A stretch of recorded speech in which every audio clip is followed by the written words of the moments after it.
Thank you for joining me for another quick hits conversation. I'm Dr. Robyn. With me today, I have Philip Tate. He's a communication consultant in North Carolina. I have Laura Fitz, who is a cost reduction consultant in the Philadelphia area. And I have Jim Tam, who is the head of the Dallas office for Keystone Partners, and they help people perform at their best through leadership development. The question I would like to ask today, how do you get beyond small talk? Philip, can you kick us off? Happy to, Dr. Robyn. There's two C's that come to mind whenever I think about getting beyond small talk. The first one is commonality. My grandfather was a United Methodist minister, and he said, if you can give me 2 or 3 minutes, I can probably find something in common with just about anybody. So commonality, I think, is a good place to start. And then the second thing is curiosity. That's the way you get from the surface level small talk to a deeper conversation. And I think part of that curiosity exploration is asking open-ended questions. You know, what did you learn from that? Or what would you do differently? Things of that nature. Nice. Yeah, I would agree with that, Philip. I think a lot of people, when they think about small talk, it's unintentional. It's an icebreaker, right? But there's a lot of value in small talk. I've been in Dallas now for about 20 years, but it took me a little while to learn how to sell down here. Because coming from New York, where people are a little bit more direct and time is of the essence, get to the chase right away, tell me what you need and tell me what you can do. But in Dallas, people are a little bit more open, a little bit more friendly, and they like to engage in conversation before they actually trust you and want to do business with you. So there's certainly a lot of value in getting to know people through small talk. Dr. Robyn, I'll kick in here. When posed with the question, what I think about first is don't talk too much about yourself. And I think for me early on, I'm getting better at this because when I'm in a conversation with people, I'm always searching for what's the common ground and how can I share my experience. So I try to sit back a little bit with regard to sharing my experience and let the other person really talk about themselves to get past those small talk type questions. Yeah, I found that if someone is a little bit awkward about talking about themselves, like I ask them questions and I'm getting really short answers, one thing that helps for me to get past the small talk is if I'm a little bit strategically vulnerable, if I'm willing to share a little bit about myself. So it goes against the grain, because I agree with you, Laura, don't talk about yourself too much. But if the other person is awkward, I find if I talk about myself a little bit, it gives them a chance to realize, oh, she's human, it's okay. Yeah, authenticity goes a long way, right? And in terms of building trust. And I do agree with Laura that the more you let people talk, the more they actually like you. It's kind of counterintuitive, but the more they talk about themselves, and somehow they walk away thinking you're a nice person. Do you think that it's different to deal with this if you're in a Zoom type meeting like this than we used to do it, or maybe we're going to start doing again soon, where we're in a in-person kind of networking? I think there's a lot of similar aspects to both. For a lot of us here post-COVID, I mean, Zoom conversations, those are our interactions. That's how we relate to people. Don't get me wrong, I love three-dimensional meetings. I like getting out and seeing people again. Had a lunch with a good friend yesterday, and we hadn't seen each other in almost 2 years. So that's awesome. And it's great to catch up and see folks. But maybe it's because I'm in the communications business, but this is my interaction with people. So I think I've tried to adjust to that. I know with live events, the issue that I had with them pre-COVID, I haven't been to any since, but they're so loud. That's true. I think it all depends on when we go to a live event, whether you have a goal just to be entertained, to learn, or is it really to connect, right?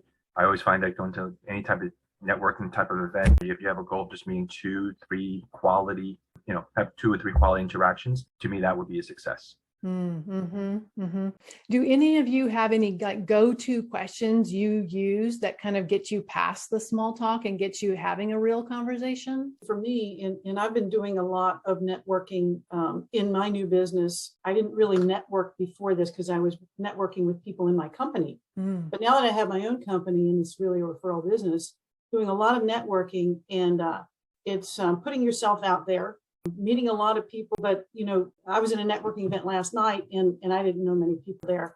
Just coming up with a common question about, we all had name tags on, but talk a little bit more about the personal side about, hey, the weekend's coming up, what do you like to do for fun, instead of what do you do for a living, that sort of thing. Just that's the way I approach networking with many new people that we don't know.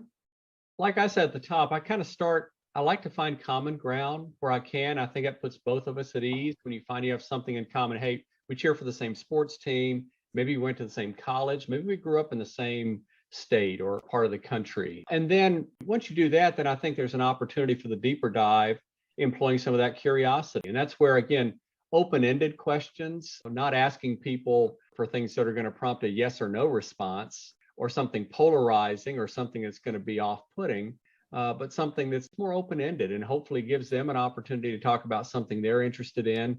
And it gives you an opportunity to learn more about them and maybe deepen that conversation. Mm-hmm, mm-hmm.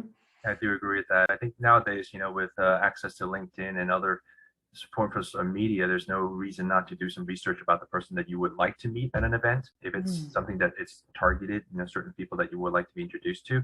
And I do agree with Philip about finding some commonalities, whether went to school, something on the volunteer side, so that they see you as a person, not as a vendor, salesperson, or somebody who just a business transaction, right?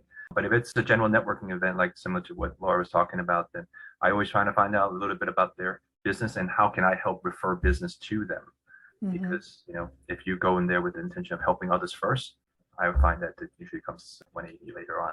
Yeah. I love the point, Philip, you made at the top about curiosity. I can be insanely curious. And sometimes I find, I will ask questions that might be too personal or taken in a too personal way. So a question I like to ask is, what's something either interesting or challenging that you've been thinking about lately? I may have asked the three of you that question at some point in our interactions, but it's the opportunity for somebody to say, oh, this is interesting to me, or this is something that I've been talking about.